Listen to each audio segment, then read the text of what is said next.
Thank you for coming to the first performance of the Destination Vulcan, and may the gods bestow blessings upon you. We are here to reward you with joy by presenting a few stories of the Bronze Age and a planet Faucet, and we hope that you will be giving us feedback. However, Zeus is watching if anybody photographs or films this performance in a stage reading without our permission. So please do not photograph or film this performance or take any pictures of the scenery or props. As for the others, I'm sending you love and blessings, and you hopefully enjoy the show.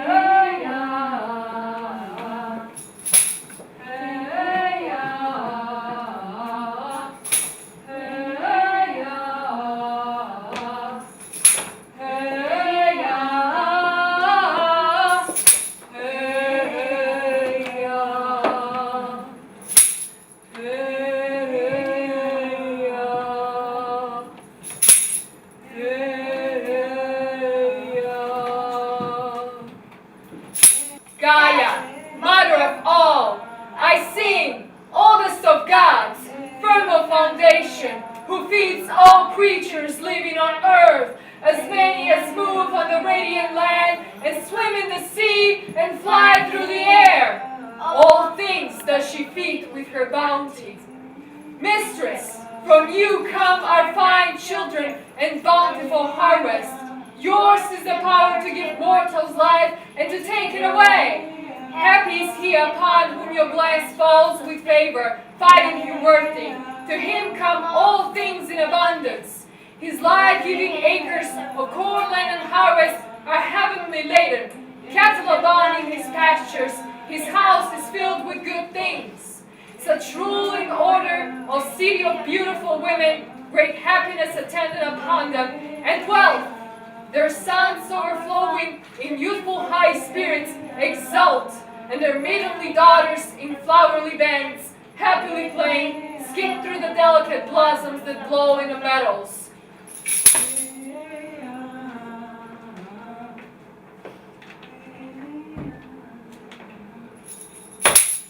These do you honor, Goddess most holy, bountiful spirit.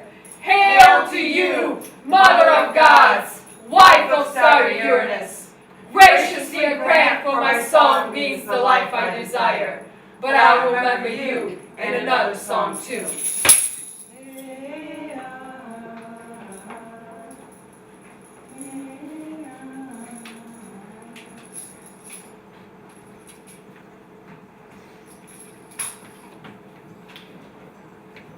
Take here Demetra and her daughter Persephone, whom Hades abducted. The role granted by Zeus, playing apart from Demetra.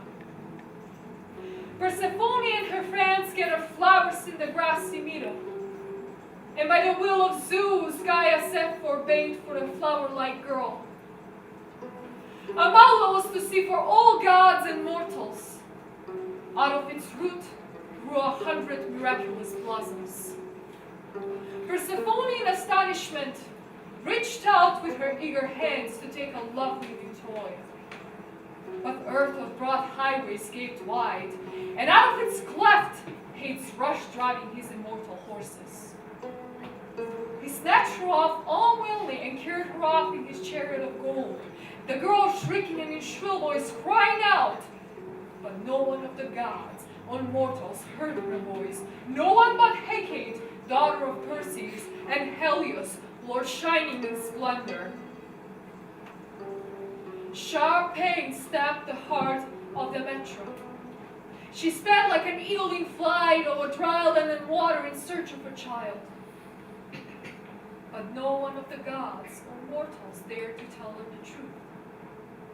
9 days, Queen Dale wandered over the earth, constantly searching, and in grief she touched neither ambrosia nor nectar.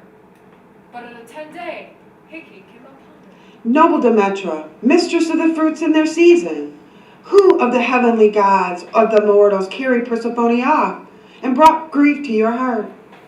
I heard her voice but saw nothing with my eyes who he was. Wholly true. This is what I tell you briefly.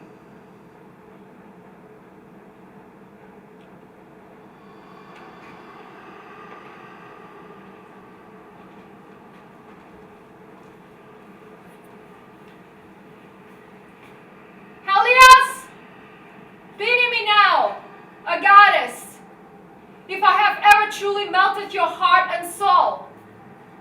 My daughter was unwillingly grabbed and I saw nothing. You, with your beams looking down, tell me if you have truly seen who have taken her.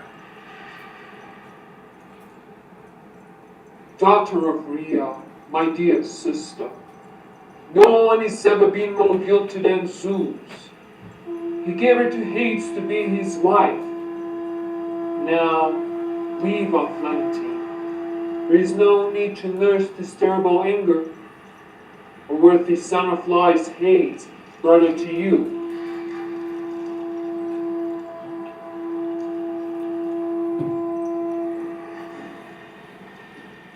More anguish entered into the heart of the matron. She disguised herself into an old woman and flew among the rich fields of mortal men. She sat by the well of Maiden, where housewives came to draw water. The daughters of Celeus arrived, all 4 young girls, Callidice, Clycides, Demo, and lovely Cleotoi. Who are you, old woman? Where are you coming from? Why do you stay here for our part, never approaching the houses? Dear children, whoever of lovely women you are, greetings. I will tell you my tale since you ask. My name is Dosso, a name directed by my mother from Crete. Pirates carried me all unwilling, but I flew from my arrogant captors. Wandering like a beggar, I came to this place. I know not what this land is and what people live here. But all of us will now wish you to find lawful husbands and children, whose birth is what parents desire. Tell me, maidens, to what house should I go to whom I might cradle a baby newborn or do women's work? Mother, God bless you. Stay here, if you will, while we go to the house of our father and repeat to our mother, Metaneira. Oh, if she might bid you, come to our home and not seek the houses of others. Her only son, long prayed for, is there being raised in our comfortable quarters.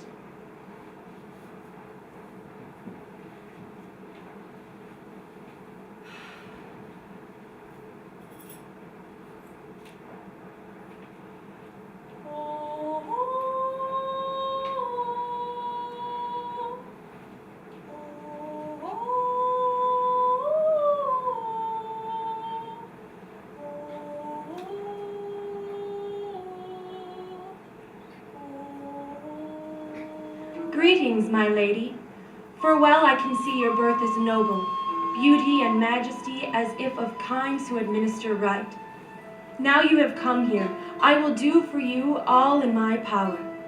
Bring up this child of mine, late born to me and unhoped for but greatly desired, a son granted from the immortals. If you would rear him until he arrives at the threshold of manhood, you will be envied by any woman who saw you. So rich a reward for his care would I gratefully give you. Greetings to you too, my lady. I will take what you ask and bring up your son.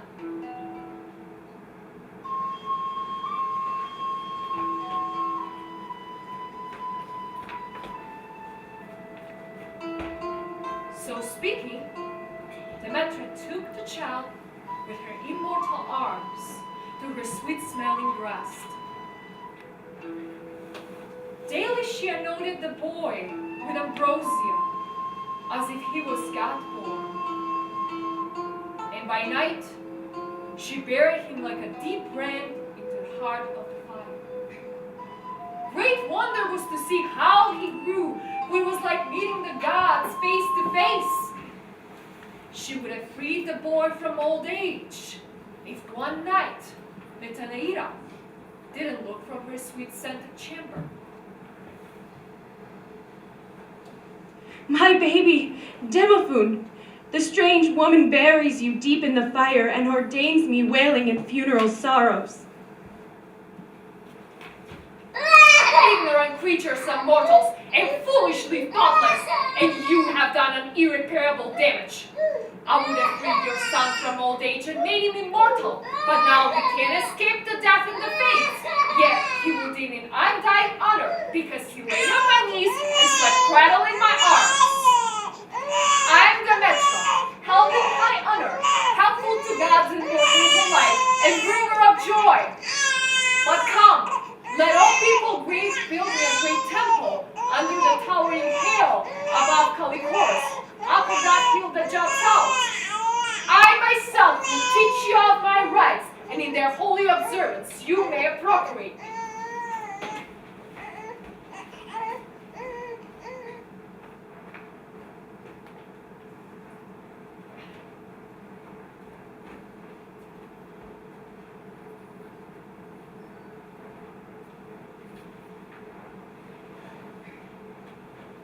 They reported what Demetra said to Celius. They built her a temple. But she was still away from all the blessed immortals and yearned for her daughter. The cruelest of years the goddess ordained on the nourishing land. By terrible Fawin, she would have destroyed the whole race of men. Zeus and Iris and all the blessed immortals took back for Demetra's return. Demeter, Father Zeus, who knows all things forever, calls upon you to return to the gods everlasting. Come, let not my message be unfulfilled. Never I would return to Olympus or seek fruits for the season without seeing my daughter. So, Zeus sent Hermes to the underworld. He approached Hades, who was sitting next to his unwilling bride. Dark-haired Lord Hades, Father Zeus has bidden me to come to lead forth out of Erebus to be with them, noble Persephone. Her mother is in terrible anger and would not listen to the gods. She intends that all race of men on earth shall perish. She hides a nourishing seed underground and destroys the honors of the immortals. Now she lives in her newly built temple in the strong city of rocky Eleusis. Persephone, go to your mother, and be not beyond measure despondent, for as a husband I'm unworthy among the immortals. Here you will rule all those living and moving. Those who offend you or slight you shall be punished for all time to come.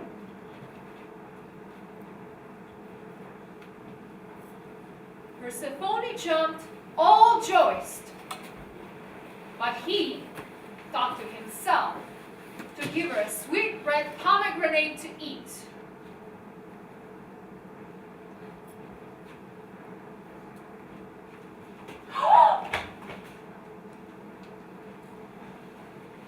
Tell me, child, did you eat any food down below? Speak so we both know. For if not, you are free from the loathsome dominion of Hades. But if you did, back you must go at the depths of the earth for a third span of a year. But for the other 2 years, you will be with me and all the other blessed immortals. Oh, Mother, I will tell you the truth. Hermes came from Olympus to take me to you, and it of rejoicing, but Hades forced me on his sweet pomegranate. Come, my child, for far-seeing Zeus of loud thunder summons you to the tribes of the gods, and has promised to give you honors among the immortals whatever you choose. But you know that Persephone must leave for the end of a year down in the underworld, and for the rest she will be with you. Come, my child, and do not be angry with Zeus. send the life-giving fruit for mankind.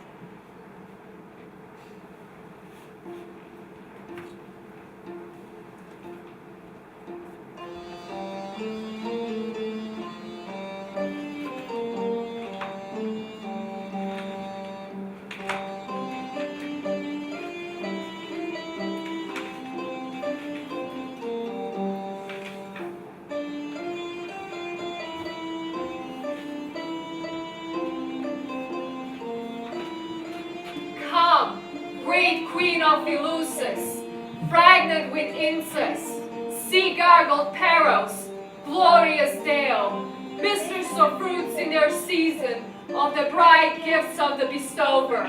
May you and your daughter graciously grant for the sake of my song a suitable suspend, but I will remember you, goddess, and a new song as well.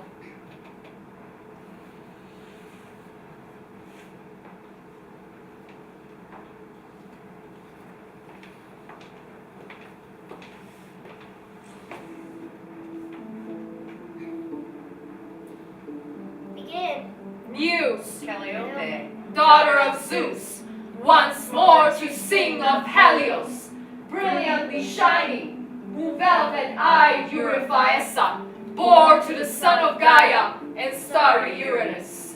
For Hyperion married his sister, all glorious Euryphiassa, and she bore him beautiful children, rosy-armed Eos, lovely rich-haired Selene, and untiring Helios, like the immortals, who shines upon men and undying gods, as he drives his swift chariot. His eyes blindingly flash from under his helmet of gold, and dazzling rays glitter around his brow, and the bright hair that gracefully flows, his splendid fine-woven garments, shimmers about him and flutters in the breath of the winds as he drives with his stallions.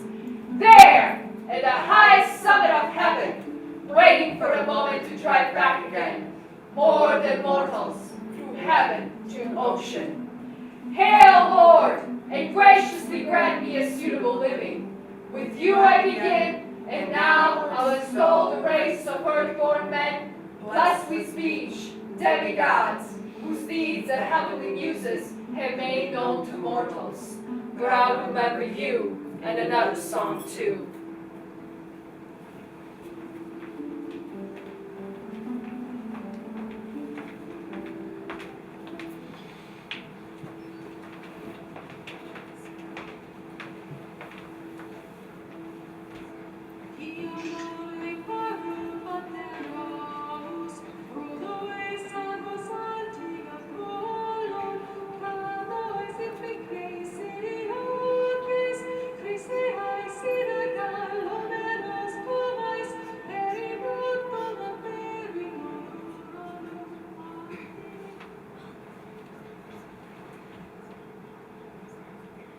Aphrodite, lover of smiles, brought Artemis under the yoke of her love. But she refused her. But by the devising of Zeus, the great lady wooed Poseidon and Phoebus Apollo. And to her, reluctantly to marry, she refused them, and swore a great oath, laying the hand upon the head of her father Zeus, to remain a virgin of all her days. And to her, brightest among goddesses, Zeus gave her high honor instead of marriage, and she sits in the heart of the household, receiving choice offerings. As for Anchises, Zeus aroused in her heart sweet desires of a man godlike in form, who was then tending cattle among the high-reaching hills and glorious fountains of Ida. Aphrodite looked upon him, laid hold to her heart. Then Aphrodite flew to Troy. There, alone on the farmstead, left by his comrades, the hero Anchises, claiming his lair, stood before the maiden untouched, lest to be seen, frightened, to see her playing with his eyes. Anchises beheld her in wonder, bemused and amazed by her stately beauty and size and costly apparel. For the robe she wore, fashioned with glittering, flower-shaped brooches that dimmed the bright light of the fire. Her ears were adorned with bent earrings and beautiful necklaces circling her delicate throat. Was fashioned with gold richly wrought that shimmered in the moonlight upon her soft breast. A wonder to see.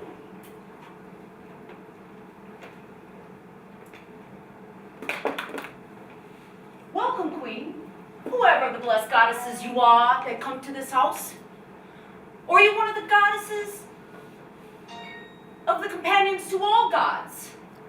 Or one of the nymphs that dwell on this beautiful mountain? I will build you an altar high on the peak of the mountain, in view of the country around. And in all seasons bring you rich offerings.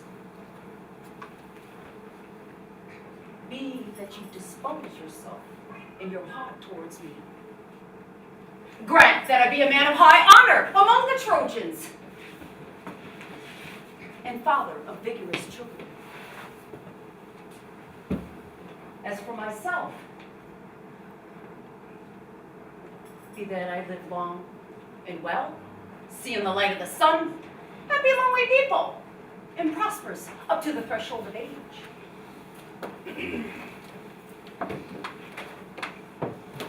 Noble Anchises, most glorious of men born on earth.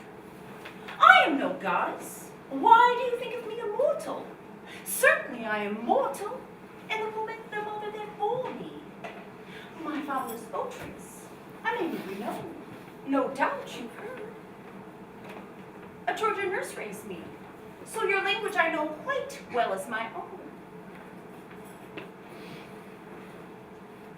If you are mortal in truth, and Otreus, a famous name of your father, and you come here by the grace to be known as my wife, no one of the gods or mortal mankind shall stay me from lying with you.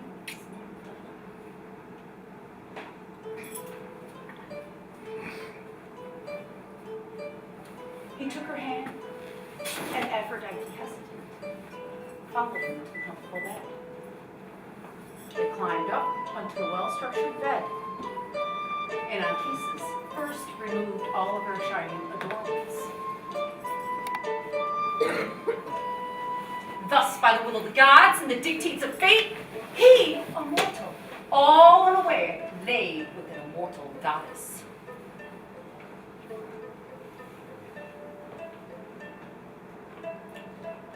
Aphrodite poured over Anchises' sweet, dreamless slumber,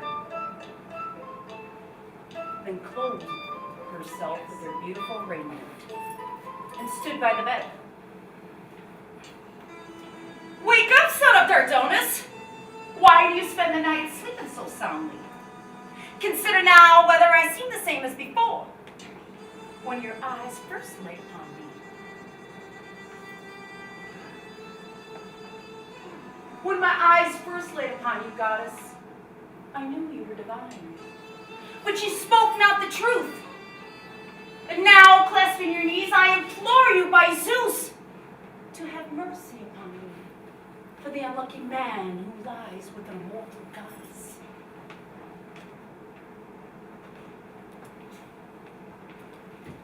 Noble Anchises, most glorious of mortal mankind, be of good courage. Fear not too much in your heart. You are dear to the gods, and to you will be born a son who will rule all of the Trojans, and to have children forever and ever. The child shall be called Aeneas, because of my terrible shame to have fallen in bed with a mortal. But those of your race, above all mortal mankind, shall forever resemble the gods in beauty and bearing. And a nymph who inhibits his peak shall raise him. At the time of the very first flower of the very young manhood. Here, the goddesses will bring you your son. And myself, I will reveal all the things in my heart and return to you in the 5th year leading the boy. When you behold your scion, you will rejoice, for he will be godlike. Then to windy Troy you will take him at once. If someone of mortal mankind should inquire who carried your son under her girdle, remember what I commenced you to say, that the boy was born of a flower-faced nymph, one who inhabits this mountain. And if you ever foolishly boast of having mingled in love with the bright-crowned Cytherea, Zeus in smite will swift bolts of lightning. So curb your tongue and never mention my name.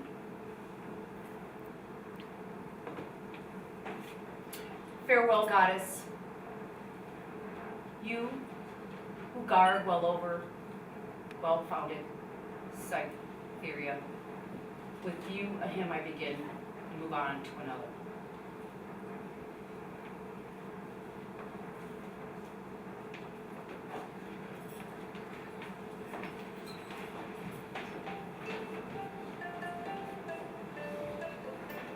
I greet Dionysus, of the loud shout I sing, radiant son of Zeus, and all glorious Enil, nurtured by the lovely haired nymphs, receiving the child from the Lord his Father, took him to their smelly breast, and tenderly reared him in the grottos of Nysa. There, in that smelly cave, he lived among the nymphs, by the will of his father. But after the nymphs had raised the god, everywhere honored in hymns, he wandered at will through the wooded dells, the nymphs following after, their outcry resounding throughout the vast woodlands. Grant that we return to this season rejoicing, and from this season again through the many years. But I remember you in another song too.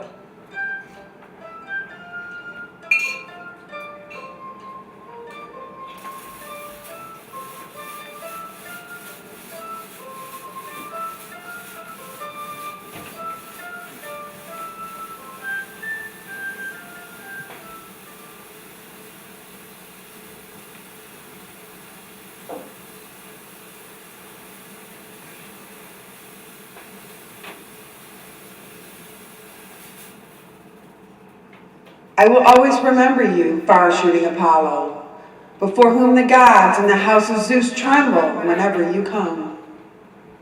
All rise in haste from their seats as you draw near and bend your bright bow. Leto alone remains beside Zeus, who delights in loud thunder. She, with her own hands, takes the golden bow from his strong shoulders, unstrings it, and closes the quiver. She hangs it on a golden peg in the house of your father.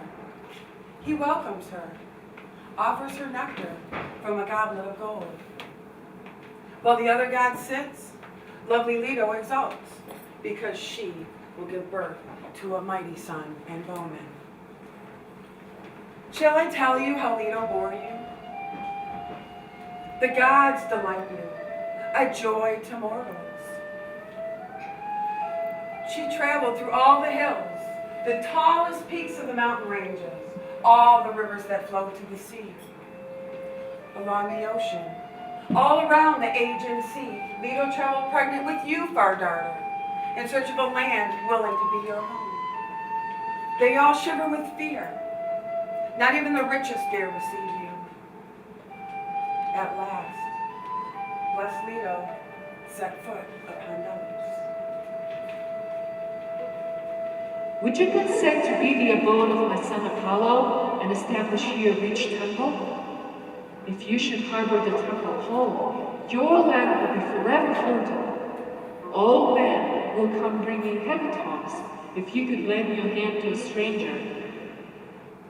Leto, most glorious daughter of powerful Coas, I welcome you with joy the birth of the Lord Apollo. For truly I am of evil repute among men, and by so befriending I will command greater honor. But there is rumor that frightens me, Leto. I will not conceal it. They say Apollo will be unbearably arrogant and mightily over the immortal gods. When he first looks upon the light of the sun and sees his very stony soil, he will overturn me and thrust me deep down into the sea. Then we'll go to some other land, a place that pleases him more. But if you dare, goddess, swear to me a great oath that here he will build his first and most beautiful temple, to be the seat of oracular wisdom for men, and all other temples will be in the shadows of Delos. Bear witness now to my words. Earth and broad heaven, for such is the oath of greatest power among the blessed immortals. Here, Delos, forever will be the altar of Phoebus Apollo, and you will honor above all. 9 days and 9 nights, Leto pierced through the pains beyond hope, laboring in childbirth. All of the immortal goddesses attended. Lovely-haired Leto, whose destiny was to bring forth a valiant son, a god. They sent Iris away from the well-chosen island in search of Alethea, the lady of comfort, by promising her a necklace strung in threads of fine gold. When she arrived at the seat of the gods, upon high Olympus, she beckoned Alethea to come. She, speaking in her winged words, they set forth together. When Alethea set foot upon Delos, Leto straining to give birth, she flung both of her arms around a great palm tree, her knees bearing down on the soft grass, while the earth smiled beneath her. And into the light, you, Phoebus Apollo, let out a loud cry. Joy burst amongst all the assembled immortals. The goddesses bathed you, O Phoebus, purifying you, making you holy. They wrapped you in the finest white cloth, tied in bands of gold. For Leto had borne a mighty son and bowman.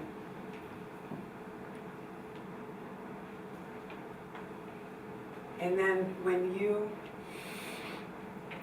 spoke amongst the immortals, I proclaim to all mankind the infallible will of Zeus. His long hair tossed as he strode up and down the earth. The goddesses gazed upon him in wonder. All Delos blossomed with gold. The mountains blossomed with the flowers of the woodlands. She gazed down fondly at the child born of Zeus, reflecting with joy that the gods had chosen her. Far-shooting god of the silver bow, Lord Phoebus Apollo, many temples are yours, all the hills, the tallest peaks of the mountain ranges, all the rivers that flow to the sea, but mostly Delos. Immortal you are called, free from old age forever. All the maidens will attend to you. They all raise their voices in song to praise you, Apollo, and Leto, an anthem that charms the nations of people. Be gracious in the time hereafter. Bear Apollo in mind, if ever a weary maiden or travel-worn stranger should come here and ask for good grace. O maidens, you are the sweetest of singers. You will never cease to sing in the praise of far-shooting Phoebus Apollo, god of the silver bow, son of Zeus, and born of the lovely-haired Leto.